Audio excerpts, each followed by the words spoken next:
ಅಯೋಧ್ಯೆ ಶ್ರೀರಾಮ ಮಂದಿರ ಉದ್ಘಾಟನಾ ಕಾರ್ಯಕ್ರಮದ ಕಾರ್ಯಾವಳಿಯಲ್ಲಿ ತಾರತಮ್ಯವಾಗಿದೆ. ಇದು ಯಾರು ಕೂಡ ಸಹಿಸುವಂತದಲ್ಲ ಎಂದು ಸಚಿವ ಕೆಎನ್ ರಾಜಣ್ಣ ತಿಳಿಸಿದ್ದಾರೆ. ತುಮಕೂರಲ್ಲಿ ಪತ್ರಕರ್ತರ ಜೊತೆ ಮಾತನಾಡಿದ ಅವರು, ಶ್ರೀರಾಮನನ್ನ ಬಿಜೆಪಿಯವರು ಗುತ್ತಿಗೆ ತಗೊಂಡಿಲ್ಲ, ಹಿಂದುತ್ವವನ್ನ ಯಾವುದೇ ಪಕ್ಷಕ್ಕೆ ಗುತ್ತಿಗೆ ಕೊಟ್ಟಿಲ್ಲ, ನಾವೆಲ್ಲ ಹಿಂದೂಗಳೇ ಎಂದರು. ಪಾಲಿಟಿಕ್ಸ್ಗಾಗಿ, ಓಟಿಗಾಗಿ ಪದೇ ಪದೇ ಹಿಂದೂ ವಿರೋಧಿ ಸರ್ಕಾರ ಅನ್ನೋದನ್ನ ಖಂಡಿಸುತ್ತೇವೆ. ಅವರ ಪಕ್ಷದ ಕಾರ್ಯಕ್ರಮಗಳನ್ನು ಜನರಿಗೆ ತಿಳಿಸಲಿ ಎಂದರು. ಹಿಂದುತ್ವವನ್ನ ಬಂಡವಾಳ ಮಾಡಿಕೊಂಡು ಬೇರೆಲ್ಲ ಹಿಂದೂಗಳಿಗೆ ಅಪಮಾನ ಮಾಡುವುದು ಸರಿಯಲ್ಲ. ಹಿಂದುತ್ವವನ್ನ ದುರುಪಯೋಗ ಮಾಡಿಕೊಳ್ಳುವುದನ್ನ ನೋಡಿಯೇ ಡಾಕ್ಟರ್ ಅಂಬೇಡ್ಕರ್ ಹಿಂದುತ್ವವನ್ನ ತ್ಯಜಿಸಿ ಬುದ್ಧಿಸಂಗೆ ಸೇರ್ಪಡೆಯಾದರು ಅನಿಸುತ್ತೆ ಎಂದರು. ಹಿಂದುತ್ವವನ್ನ ಈ ರೀತಿ ದುರುಪಯೋಗ ಪಡಿಸಿಕೊಳ್ಳುವುದೇ ಯಾವುದೇ ಮುಖಂಡರಿಗೆ ಶೋಭೆ ತರಲ್ಲ. ಹುಬ್ಬಳ್ಳಿಯಲ್ಲಿ ಬಂಧಿಸಿದವನ ಮೇಲೆ 13ಕ್ಕೂ ಹೆಚ್ಚು ಕೇಸುಗಳಿದೆ ಅಂತ ತಿಳಿಸಿದರು. ಆತರನ್ನ ಬಂಧಿಸಿದ ಕ್ಷಣ ಎಲ್ಲ ಕರಸೇವಕರನ್ನ ಬಂಧಿಸುತ್ತಾರೆ ಅಂತಾರೆ. ಇದನ್ನ ದೇಶಾದ್ಯಂತ ಇಶ್ಯೂ ಮಾಡ್ತಾರೆ. ಈ ರೀತಿಯ ಸಣ್ಣತನದ ರಾಜಕಾರಣ ಶೋಭೆ ತರಲ್ಲ ಎಂದರು. ಬಂಧಿತ ಆರೋಪಿ ದೊಂಬಿ, ಕೊಲೆ, ಮಡ್ಕ, ಅಬಕಾರಿ ದಂಧೆಯಲ್ಲಿ ಸೇರಿಕೊಂಡಿದ್ದ. ದಶಕಗಳಿಂದ ಇವುಗಳನ್ನ ಮಾಡಿಕೊಂಡು ಬಂದಿದ್ದ. ರಿವ್ಯೂ ಮಾಡಿದಾಗ ಇದು ಲಾಂಗ್ ಪೆಂಡಿಂಗ್ ಕೇಸ್ ಅಂತ ಗೊತ್ತಾಗಿದೆ ಎಂದರು. ಹೈಯರ್ ಆಫೀಸರ್ ಬಂದಾಗ ತೊಂದರೆಯಾಗುತ್ತೆ ಎಂದು ಕ್ರಮ ಕೈಗೊಂಡಿದ್ದಾರೆ. ಕರಸೇವಕರನ್ನ ಗುರಿಯಾಗಿಸಿಕೊಂಡು ಬಂಧನ ಮಾಡಿಲ್ಲ ಎಂದು ಹೇಳಿದರು. ರೇಣುಕಾಚಾರ್ಯನ ಮಾತಿಗೆ ಯಾಕಪ್ಪ ಇಷ್ಟೊಂದು ಇಂಪಾರ್ಟೆನ್ಸ್ ಕೊಟ್ಟು ಕೇಳ್ತೀರಾ? ಅವ್ರು ಮಾಡಿರೋದನ್ನು ಬೇರೆಯವ್ರು ಮಾಡ್ಬೋದೇನೋ ಅಂತ ಊಹೆ ಮಾಡ್ಕೊಂಡು ಹೇಳ್ತಾರೆ. ಅವ್ರೇನಾದ್ರು ಮಾಡಿ, ಯಾಕೆಂದ್ರೆ ಎಕ್ಸ್ಪರ್ಟೈಸ್ ಇರ್ತದಲ್ಲ. ಪೆಟ್ರೋಲು ಉಯ್ಯೋದು, ಬೆಂಕಿ ಇಡೋದು, ಅವು ಇವು ಎಲ್ಲ. ಎಲ್ಲೂ ಪೆಟ್ರೋಲ್ ಯಾರು ಇವರು ಇಡೋದಿಲ್ಲ, ಇವರು ಬೆಂಕಿ ಇಡಲ್ಲ, ಅವರು ಇಡೋದಿಲ್ಲ, ಅವರು ಬೆಂಕಿ ಇಡೋದಿಲ್ಲ. ಸುಮ್ಮನೆ ಮಾತಲ್ಲಿ ಹೇಳ್ಕೊಳ್ಳೋದಷ್ಟೇ. ಲೋಕಸಭಾ ಚುನಾವಣೆಯಲ್ಲಿ 3 ಡಿಸಿಎಂಗಳನ್ನು ಮಾಡಿದ್ರು ಒಳ್ಳೇದು ಅನ್ನುವಂತ ಹೇಳಿಕೆನ ನೀವೇ ನಾನೇ ಫಸ್ಟ್ ಕೊಟ್ಟಿದ್ದು. ಇವತ್ತು ಅದಕ್ಕೆ ಬದ್ಧ ನಾನು, ಗೊತ್ತಾಯ್ತಾ? ಈಗ ಬಿಜೆಪಿನವರು ಬಂದಂತ 3 ರಾಜ್ಯದಲ್ಲಿ ಅವರು ಮತ್ತೆ ಡಿಸಿಎಂಗಳನ್ನು ಮಾಡಿದ್ದಾರೆ. ಅವರು ಡಿಸಿಎಂಗಳು ಮಾಡಿದ್ದಾರೆ ಅಂದ್ರೆ ಅಲ್ಲೆಲ್ಲ ಹರಿಜನರಿಗೆಲ್ಲ ಎಲ್ಲ ಕಡೆನೂ ಮಾಡಿದ್ದಾರೆ, 3 ಕಡೆನೂ ಮಾಡಿದ್ದಾರೆ. ನಮ್ಮಲ್ಲೂ ಕೂಡ ಮುಂದಿನ ಚುನಾವಣೆ ದೃಷ್ಟಿಯಿಂದ ಆ ರೀತಿ ಆದರೆ ಒಳ್ಳೇದು ಅಂತಕ್ಕಂಥದ್ದು ನಾನು ಹೇಳಿದ್ದೀನಿ. ಡಾಕ್ಟರ್ ಜಿ ಪರಮೇಶ್ವರ್ ಅವರು ಹೇಳಿದ್ದಾರೆ, ಇವರು ಯಾರು ಸತೀಶ್ ಜಾರಕಿಹೊಳಿ ಅವರು ವಿಚಾರ ಮಾಡಿದ್ದಾರೆ. ಆದರೆ ಹೈಕಮಾಂಡ್ನವರು ಇದನ್ನ ನೀವು ಸಾರ್ವಜನಿಕವಾಗಿ ಹೇಳಬಾರ್ದು ಅಂತ ಹೇಳಿದ್ರು. ನಾನು ಸಾರ್ವಜನಿಕವಾಗಿ ಹೇಳಿರಲಿಲ್ಲ. ಈಗ 3 ರಾಜ್ಯಗಳ ಚುನಾವಣೆ ನಂತರ ನಡೆದಂತ ರಾಜಕೀಯ ಬೆಳವಣಿಗೆನಲ್ಲಿ ಮತ್ತೆ ಅದರ ಅವಶ್ಯಕತೆ ಇದೆ ಅಂತ ಈಗ ಹೇಳ್ತಾ ಇದ್ದೀನಿ. ಬಿಜೆಪಿ ಮಾದರಿ ಅಂತ ಅಲ್ಲ ರೀ, ಸರ್ವರಿಗೂ ಸಮಬಾಳು ಸಮಪಾಲು ಅಂತ ಹೇಳ್ತೀವಲ್ಲ, ಅದು ಬರೀ ಸಂಪತ್ತೇ ಅಲ್ಲ, ಎಲ್ಲವನ್ನೂ ಕೂಡ ಹಂಚಿಕೆ ಆಗಬೇಕು. ಎಲ್ಲ ಜನರಿಗೂ ಕೂಡ, ಎಲ್ಲ ಸಮುದಾಯ, ಎಲ್ಲ ವರ್ಗದ ಜನರಿಗೂ ಕೂಡ ಸಮವಾಗಿ ಹಂಚಿಕೆ ಆದಾಗ ಮಾತ್ರ ಪ್ರಜಾಪ್ರಭುತ್ವಕ್ಕೆ ಗೌರವ ಬರ್ತದೆ. ಕೆಲವೇ ಜನಗಳಲ್ಲಿ ಅಧಿಕಾರ ಆಗಲಿ, ಸಂಪತ್ತಾಗಲಿ ಕೇಂದ್ರೀಕೃತ ಆದರೆ ಆಗ ಅದು ಪ್ರಜಾಪ್ರಭುತ್ವಕ್ಕೆ ಅಪಚಾರ ಆಗ್ತದೆ. ಹೈಕಮಾಂಡ್ ಪತ್ರನೂ ಬರೀತೀನಿ, ಖುದ್ದಾಗೂ ಹೇಳ್ತೀನಿ ಅಂತ ಹೇಳಿದ್ದೀನಿ, ಖುದ್ದಾಗೂ ಹೇಳ್ತೀನಿ, ಪತ್ರನೂ ಬರೀತೀನಿ. ಇದೊಂದು ವಾರದಲ್ಲೂ ಈಗ ಯಾವ್ಯಾವ ಸಮುದಾಯಕ್ಕೆ ಕಾಂಗ್ರೆಸ್ಗೆ ಓಲೈಕೆ ಮಾಡ್ತಾರೆ, ಕಾಂಗ್ರೆಸ್ ಪರವಾಗಿದ್ದಾರೆ, ಆ ಸಮುದಾಯಗಳಿಗೆ ಕೊಡಬೇಕು. ಸರ್, ಈಗ ತುಮಕೂರಿಗೆ ಮೈತ್ರಿ ಅಭ್ಯರ್ಥಿಯಾಗಿ ಎಚ್ ಡಿ ಕುಮಾರಸ್ವಾಮಿ ಅವರು ಸ್ಪರ್ಧೆ ಮಾಡ್ತಾರೆ ಅನ್ನೋ ಮಾತು ಚರ್ಚೆಯಲ್ಲಿದೆ ಸರ್. ದೇವೇಗೌಡರು ಮಾಯ ಅಲ್ಲೆಲ್ಲ ನಾವು ಮಾಯ ಮಾಡಿದ್ರಿ, ನಾವು ಮಾಡಿದ್ದು ಮಾಯ ಅವರಾದ್ರು, ಅದಕ್ಕೆ ನಾವೇನ್ ಮಾಡೋಣ? ನಾವು ಮಾಯ ಮಾಡಿದ್ದು, ನೀವು ಮಾಯ ಮಾಡಿದ್ರೆ ನೀವೆಲ್ಲ ಸೇರ್ಕೊಂಡು ನಾವೇನ್ ಮಾಡೋಣ? ಏನಾಗುತ್ತೋ ಗೊತ್ತಿಲ್ಲ, ಅದು ಜನಗಳ ತೀರ್ಮಾನ, ಅದು ಹೌದಲ್ವಾ? ಒಟ್ಟಿನಲ್ಲಿ ನೋಡಿ, ಪ್ರಜಾಪ್ರಭುತ್ವ ವ್ಯವಸ್ಥೆನಲ್ಲಿ, ಸಾರ್ವಜನಿಕವಾಗಿ ವ್ಯವಸ್ಥೆಯಲ್ಲಿ ಯಾರು ಶಾಶ್ವತವಾಗಿ ಸ್ನೇಹಿತರಿರೋದಿಲ್ಲ, ಶಾಶ್ವತವಾದಂತಹ ಶತ್ರುಗಳು ಇರೋದಿಲ್ಲ. ರಾಜಕೀಯದ ಬೆಳವಣಿಗೆನಲ್ಲಿ ಏನೇನು ನಡೀತಾ ಹೋಗ್ತವೆ, ಆ ಬೆಳವಣಿಗೆಗೆ ಪೂರಕವಾಗಿ ತೀರ್ಮಾನಗಳು ಆಗ್ತಾ ಇರ್ತವೆ. ಅದರಿಂದ ಯಾರ ಬಗ್ಗೆ ದ್ವೇಷ ಆಗಲಿ, ಯಾರ ಬಗ್ಗೆ ಅತಿಯಾದ ಪ್ರೀತಿ ಆಗಲಿ ಏನು ನಮ್ಮಲ್ಲಿ ಏನಿಲ್ಲ. ಎಲ್ಲರೂ ಕೂಡ ಅವರು ಮನುಷ್ಯ ಇರ್ತಾರೆ, ನಾವು ಮನುಷ್ಯ ಇರ್ತೀವಿ. ಗೌರವ ಕೊಟ್ಟರೆ ಗೌರವ ಕೊಡ್ತೀವಿ, ಗೌರವ ಕೊಡಿದ್ರೆ ನಾವು ಗೌರವ ಕೊಡಲ್ಲ. ಆ ರೀತಿ ನಮ್ಮ ಜಾಯಮಾನ.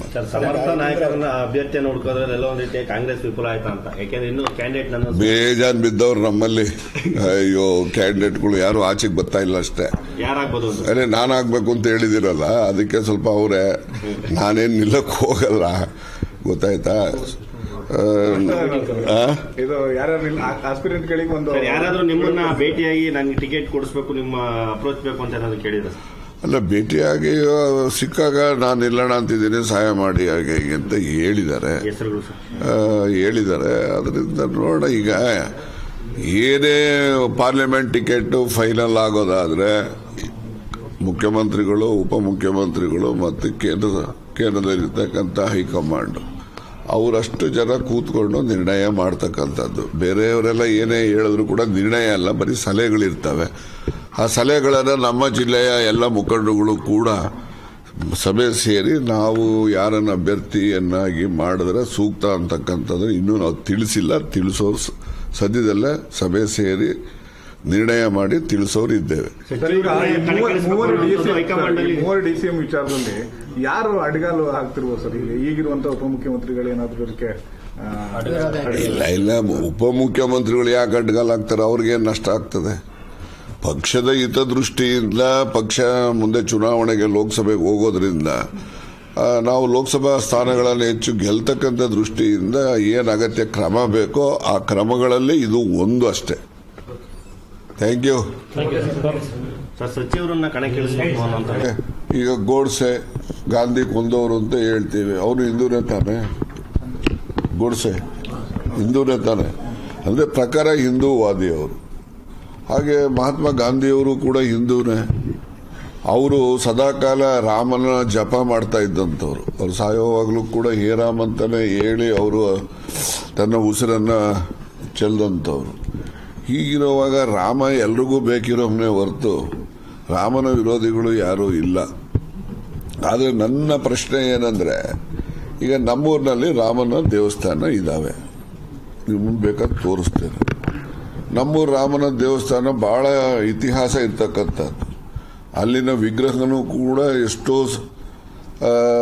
ದಶಕಗಳಲ್ಲ, ಶತಮಾನಗಳ ಹಳೆ ವಿಗ್ರಹಗಳಿದ್ದಾವೆ. ಅವು ಹೆಚ್ಚು ನಾವು ಮೊದಲಿಂದನೂ ಕೂಡ ಸಣ್ಣ ಹುಡುಗರಿಂದನೂ ಕೂಡ ನಾವು ಅದಕ್ಕೆ ಹೆಚ್ಚು ಭಕ್ತಿಪೂರ್ವಕವಾಗಿ ನಡ್ಕೊಳ್ತೀವಿ. ನಾವು ಅಲ್ಲೋಗಿ ರಾಮನ ಪೂಜೆ ಮಾಡಿದ ಆ ಕ್ಷಣಕ್ಕೆ ನಮಗೆ ರಾಮ ಒಲಿಯುತ್ತಾನೆ ಅಂತ ನಾವು ತಿಳ್ಕೊಂಡಿದ್ದೀವಿ. ಅವನ ಆಶೀರ್ವಾದ ಇರುತ್ತೆ. ಏನು ಅಯೋಧ್ಯೆಗೆ ಹೋಗಿ ರಾಮನ ಪೂಜೆ ಮಾಡಬೇಕಾ? ಅಯೋಧ್ಯೆ ರಾಮನ ಪೂಜಾ ವಿಗ್ರಹ ಇನ್ನು ನೆನ್ನೆ ಮನದು ಇನ್ನೂ ಅದಕ್ಕೆ ಆ ಒಂದು ಪ್ರತಿಷ್ಠಾಪನೆನೇ ಆಗಿಲ್ಲ. ಪ್ರಾಣ ಪ್ರತಿಷ್ಠೆನೂ ಇಲ್ಲ, ಪ್ರತಿಷ್ಠೆನೂ ಇಲ್ಲ. ನಮ್ಮಲ್ಲಿರ್ತಕ್ಕಂಥದ್ದು ಶತಮಾನಗಳ ಹಳೆಯ ವಿಗ್ರಹಗಳಿದ್ದಾವೆ. ನಾನು ಹೇಳೋದು ಬರೀ ನಮ್ಮೂರು ಒಂದೇ, ಕ್ಯಾತ್ಸನ್ನ ಒಂದೇ ಹೇಳ್ತಾ ಇಲ್ಲ. ಬಹಳಷ್ಟು ಹಳ್ಳಿ ಭಾಗದಲ್ಲಿ ಆಂಜನೇಯನ ದೇವಸ್ಥಾನ ಕಡ್ಡಾಯ ಇದ್ದೇ ಇದೆ. ಮತ್ತೆ ಹಾಗೇನೆ ರಾಮನ ದೇವಸ್ಥಾನಗಳು ಕೂಡ ಇದ್ದಾವೆ. ಆದ್ರಿಂದ ನಾವು ನಮ್ಮ ಭಕ್ತಿಗನುಸಾರ, ನಮ್ಮ ನಂಬಿಕೆಗನುಸಾರ ನಾವು ದೇವರನ್ನ ಪೂಜೆ ಮಾಡ್ತೇವೆ, ದೇವರ ಅನುಗ್ರಹವನ್ನು ನಾವು ಪಡಿತೇವೆ. ಈಗ ಮೋದಿ ಹೋಗಿ ಅಲ್ಲಿ ರಾಮನ ಪ್ರತಿಷ್ಠಾಪನೆ ಮಾಡಿದ ಆ ಕ್ಷಣಕ್ಕೇನೆ ನಾವೆಲ್ಲ ಈ ರಾಮನ್ನೆಲ್ಲ ಬಿಟ್ಟು ಆ ರಾಮನ್ ಹಿಡ್ಕೊಳಕ್ಕಾಗ್ತದ? ನಮ್ಮ ಊರಲ್ಲಿರ್ತಕ್ಕಂಥದ್ದು, ನಮ್ಮ ಪಕ್ಕದಲ್ಲಿರ್ತಕ್ಕಂಥ ದೇವರು ಮೊದಲು ನಮಗೆ, ಆಮೇಲೆ ಬೇರೆ ಎಲ್ಲ. ಅಯೋಧ್ಯೆ ರಾಮನ ಜನ್ಮಸ್ಥಳ ಅಂತಕ್ಕಂಥದ್ದು ಇತಿಹಾಸದಲ್ಲಿ ಬಂದಿದೆ. ಅದಕ್ಕೆ ಆದಂತಹ ಬೇರೆ ಗೌರವಗಳು ಇರ್ತವೆ. ಆದರೆ ಆ ರೀತಿಯ ವಿಷಯಗಳನ್ನು ಇವರು ರಾಜಕಾರಣಕ್ಕೆ ಬಳಸ್ತಕ್ಕಂಥದ್ದು ಸರಿಯಲ್ಲ. ಮತ್ತು ಈಗಾಗಲೇ ರಾಮನ ದೇವಸ್ಥಾನ ಉದ್ಘಾಟನೆ ಆಗುತ್ತೆ, ಬಹಳ ಸಂತೋಷನೂ ಪಡ್ತೇವೆ ನಾವು. ಅದಕ್ಕೆ ನಮ್ದೇನು ಆಕ್ಷೇಪಣೆ ಏನಿಲ್ಲ. ನಮಗೆ ಮುಖ್ಯಮಂತ್ರಿಗೆ ಇಲ್ಲ, ಇನ್ನು ನಮಗೆ ಕೊಡ್ತಾರೇನ್ರಿ ಆಹ್ವಾನ? ಅದಕ್ಕೆ ಹೇಳದ್ನಲ್ಲ ಅವರು ಬಿಜೆಪಿಯವರು ಈಗ ತೀರ್ಪು ಬಂದಂತ ಸಂದರ್ಭದಲ್ಲಿ ಕಾಂಗ್ರೆಸ್ನವರು ಅದನ್ನ ವಿರೋಧ ಮಾಡಿದ್ರು. ನಾವು ಬಿಜೆಪಿಗರು ಅದಕ್ಕಾಗಿ ಹೋರಾಟ ಮಾಡಿದ್ವಿ. ಹೀಗಾಗಿ ಆ ಕ್ರೆಡಿಟ್ ನ ಸಂಪೂರ್ಣ ಆಯ್ತು, ಹಂಗೆ ಹಾಕೊಂಬಿಡ್ಲಿ. ಇದು ಬಿಜೆಪಿಯವರು ಶ್ರೀರಾಮ ಅಂತ ಬರ್ಕೊಳ್ಳಿ, ನಮ್ದೇನು ಅಡ್ಡಿ ಇಲ್ಲ. ಈಗ ಶ್ರೀರಾಮ ಎಲ್ರಿಗೂ ಸೇರಿದವನು, ಇವ್ರೊಬ್ಬರಿಗೆ ಅಲ್ಲ, ಗೊತ್ತಾಯ್ತಾ? ಇವರು ಈ ತರ ವಿರೋಧ ಮಾಡಿದ್ರು, ನಾವು ಅದಕ್ಕೆ ಅವ್ರು ಯಾರಿಗೂ ಕರೆಯೋದಿಲ್ಲ ಅಂತ ಹಂಗೆ ಬರ್ಕೊಳ್ಳಿ ಅವ್ರು, ನಮ್ದೇನದು ಅಡ್ಡಿ ಇಲ್ಲ ಅವ್ರು. ಹಾಗೇನೆ ಶ್ರೀರಾಮನ್ನ ಪ್ರಪಂಚಕ್ಕೆ, ಭೂಮಂಡಲಕ್ಕೆ ಪರಿಚಯಿಸಿದವ್ರು ಯಾರಪ್ಪ ಅಂದ್ರೆ ವಾಲ್ಮೀಕಿ ರಾಮಾಯಣ ಬರೆದಿದ್ರೆ ಶ್ರೀರಾಮನ್ ಪರಿಚಯ ಎಲ್ಲಿ ಬರ್ತಾ ಇತ್ತು? ಶ್ರೀರಾಮನ್ ಪರಿಚಯಿಸಿದಂತ ವಾಲ್ಮೀಕಿದೇ ದೇವಸ್ಥಾನ ಇಲ್ಲ. ಅದಕ್ಕೋಸ್ಕರ ನಾವು ಅಲ್ಲಿ ವಾಲ್ಮೀಕಿ ದೇವಸ್ಥಾನನೂ ಕೂಡ ಇದೇ ರೀತಿ ಶ್ರೀರಾಮನಿಗೆ ಏನು ಆದ್ಯತೆ ಕೊಟ್ಟು ನೀವು ಕಟ್ಟಿದ್ದೀರಿ, ಅದೇ ರೀತಿ ವಾಲ್ಮೀಕಿ ದೇವಸ್ಥಾನನೂ ಕೂಡ ಅಯೋಧ್ಯೆಯಲ್ಲಿ ಕಟ್ಟಬೇಕು ಅಂತಕ್ಕಂಥದ್ದು ನಮ್ಮೆಲ್ಲರ ಒತ್ತಾಯ ಇದೆ. ಆ ಒತ್ತಾಯಕ್ಕೆ ಮೋದಿಯವರು ಸ್ಪಂದಿಸಬೇಕು. ಇಲ್ಲದೇ ಮುಂದಿನ ದಿನಗಳಲ್ಲಿ ನಾವು ಹೋರಾಟ ಮಾಡ್ತೀವಿ, ಇಡೀ ದೇಶದಲ್ಲಿ ಹೋರಾಟ ಮಾಡ್ತೀವಿ.